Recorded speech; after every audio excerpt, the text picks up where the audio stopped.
Today I'd like to show you how to locate the image formed by a convex or a concave mirror. So the first one is a concave mirror. We already saw the rays of light coming parallel to the main axis. They bounce through a focal point and then they continue on their merry little way. Remember, the point where they all cross is called the focal point. The X represents the center of curvature of that original mirror. And remember, the focal point should be halfway to the center point from the surface of the mirror. Okay, when you have a diverging or a convex mirror, your light comes in, bounces off in such a way that it bounces away from an imaginary focal point. And again, that focal point is halfway to the center of curvature. So let's see how we find the location of the image.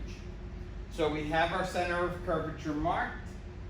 At the halfway point, we're going to put our focal point, and we want to draw our rays of light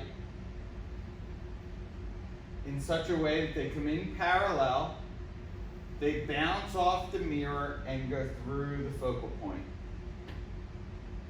We then have one that starts out through the focal point, and this one is going to bounce back parallel.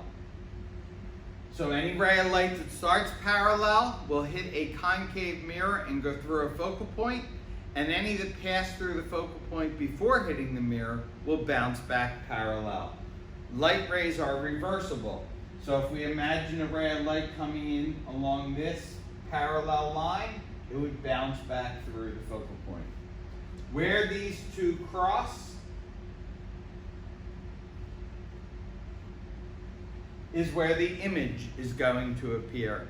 This image, as you can see, will be inverted, just like the image was from our pinhole camera. You can also see that this image is real because these rays of light actually crossed each other.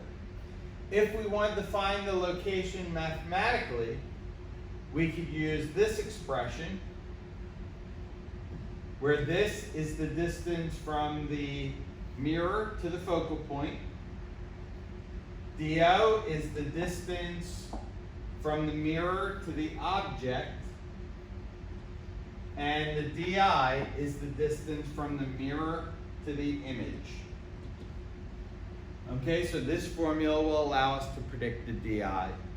Once you have your DI, you can use the formula we had before to calculate the height of the image.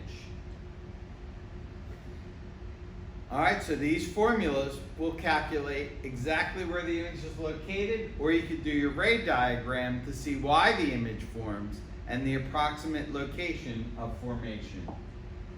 So here you can see we have a little stuffed animal standing in front of a converging mirror, and you can see the upside down image that is being formed by the mirror. Okay, here are a few more examples. Okay, and we're going to take our guy and we're going to move him closer and closer. This time the little dot represents the focal point, and we want to locate the images. Okay, so every single time you draw a ray of light from the top of the head parallel to the main axis, bounce it off the mirror and go through the focal point. Then take another ray of light from the top of the head, go through the focal point, and bounce it back parallel to the principal axis. Where the rays of light cross is where we draw in our image. You can see demagnification and you can see magnification both taking place with this type of mirror. Okay, when we're inside the focal point, things get a little trickier, and if we have a diverging lens, they are trickier still. So let's give it a shot. First ray of light, bouncing off, going through the focal point. The second ray of light, you start at the guy's head. You line up the focal point to get the proper angle, and then you bounce it back off of the mirror. Since those two rays of light do not actually cross, you will not get a real image. However, because your brain is going to think the light traveled in a straight line, we can extend both of the reflected rays back and find the location of the virtual or imaginary image. In this case, it is a magnified upright image. If we have a diverging mirror, the light is not going to go toward the focal point, but it's going to bounce away from the focal point. We draw another ray of light heading toward the focal point, and it will bounce back parallel to the main axis. Again, the two rays of light do not actually cross, but if we trace them back, we can find where the imaginary image will occur. And you can see this time it is a demagnified upright image. Okay, we learned about the mathematics of the image. We saw the two formulas you can use, and you could try those and make sure you get close to the prediction of where your images showed up. All right, so this is how you're going to find your images for both a converging and a diverging lens. We also learned the mathematical equation if you wanted to predict the exact location of the image and the exact type of image.